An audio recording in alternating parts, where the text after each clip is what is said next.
Okay, how I tie it in with environmentalism, okay? Stay with me here, okay? I'm going to connect this with environment.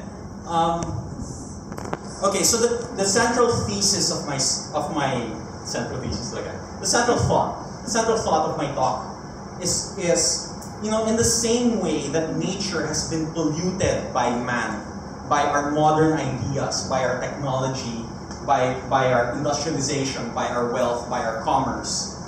I would say that also love, pure love, the natural love as it was first created, has been polluted also.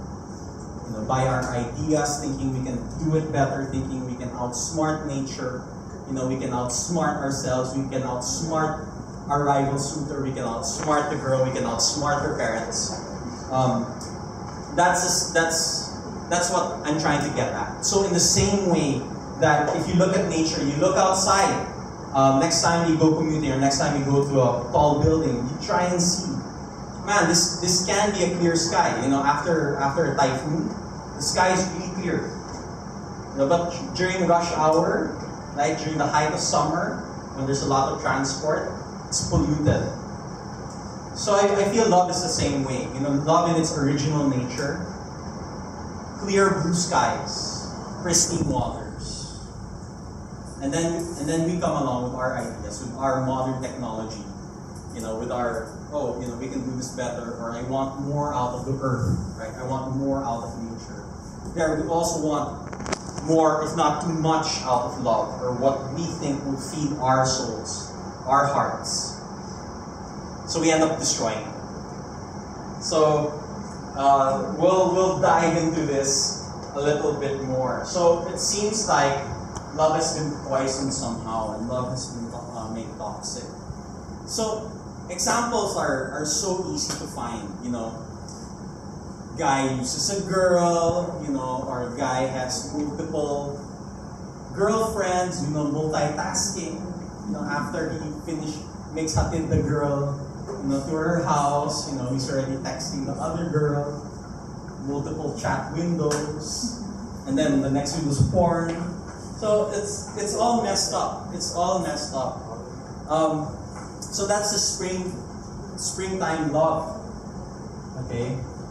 All right. So I'll hit on that later. I'll do a smackdown on media and social media and how we really need to be aware that it's corrupted our minds on a conscious and on a subconscious level. And so we have that, right? So you're not even getting to know the girl yet. You have all of these biases. You look at the girl and it's like, oh, she's not cute enough, or her elbows are dirty, or I don't like how she wipes her nose, it looks like she's picking it, I don't like her hair. All of those biases, that ruin story love, that ruin liking love, right? It's because our standards have just been so overinflated, right? It's just been so overinflated. And I blame the media. Okay, we'll get there. Okay. Media just magnifies what our values are, right? So it's just that whole media, our values, we buy into it, we buy the products that support it and all of those things, right? So everything with a grain of salt. And then, right, it also gets interrupted, like with marriages, right? Once upon a time, when people heard that a husband and wife have separated, they're not even going home to the same place, everyone is so scandalized. The whole barangay knows, the whole clan knows. Oh my gosh, are they okay? But now it's like, you can separate for a while, and it's very casual. So the values have been different. Okay, the values are different. People are so jaded now. Hugot, hashtag hugot, hashtag walang forever. Right? That's coming from a place of a lot of bitterness and jadedness. Because we don't have any good examples, right, of long-lasting marriages, of marriages that are actually truly happy, marriages that are actually thriving. And then another threat to marriages, you have, second party, third party. So there was a time, right, there were a lot of movies and TV series coming out, right? Legal Wife, my other wife, my boyfriend, and that's a guy who was a boyfriend. So it's everywhere. It's everywhere. So even there are threats. Okay? I won't go anymore to friendship and long-lasting love. Kasi sa liking and romantic love, ang dami ng ano eh. Diba? There's already a lot of threats and compromises there. So love has become toxic. You know, liking and romance has become toxic. So right, I was thinking about love is a many splendor thing. It's the April rose that only grows in the early spring. Spring has been silenced, and I will actually connect it to an environmental story now, and then I will go back and say, you know, what from the story that we read, what is at least my segue into how this environmental story has interfered with springtime love. Who among you are familiar with this book, Silent Spring by Rachel Carson? Okay, very good, yes. You took ES, did you take environmental science? Okay, so this is a required reading in most environmental science college courses. It's a must read, and I checked downstairs, they still have one copy. Right?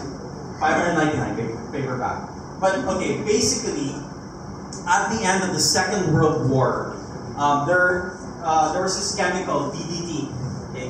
They used DDT to de-lice the soldiers in the Allied forces. So it was they had the problem, right, when you have a lot of soldiers, they live in close quarters, they don't take a bath all the time, you know, you're gonna have a lice problem. So the chemical was actually first synthesized back in the 1800s, 1880s or 1879, something like that. And then they used that to control the lice. And then they found out, well, it's effective in controlling the lice. Why not, you know, make a whole campaign over it? So this is actually an ad that was run in Time magazine, 1949, convincing people that DDT is good for me. So you have the doggy, and then you have the apple, you have the housewife, and then you have the cow. It looks like a potato and the rooster. So if you Google or if you YouTube DDT, Silent Spring, Rachel Carson, there's some very good videos there talking about the impacts of DDT, because they were like, oh my gosh, this is the silver bullet, you know, it's going to get rid of malaria, it's going to get rid of spots on our apples, you know, we're going to have perfect apples from now on, you know, wood lice and all of that. So you'd see pictures of these airplanes, these crop dusters, right, just flying over and spraying, you know, whole acres, whole hectares of farmland with DDT.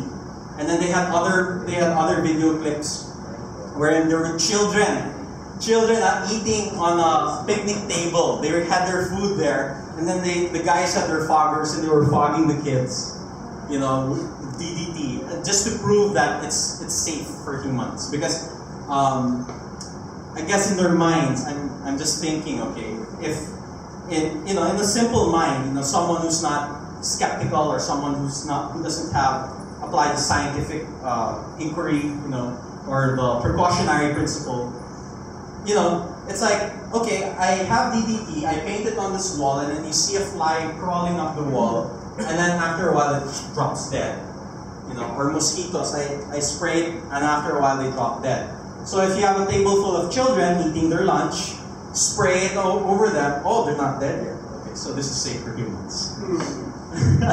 Right? And so they were just throwing it everywhere, you know, just to prove. And so they have another shot, you know, people swimming in the swimming pool, it's like summertime, and then they're like, you know, just like this thick white cloud, you know, just, and they're like, wait, no more DDT, no more polio, no, that's not, you know, because, yeah, they're afraid of the mosquito-borne illnesses and things like that. So,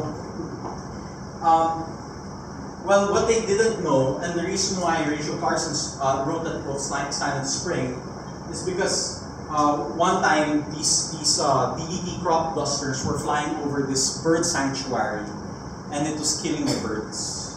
The birds were dropping down there.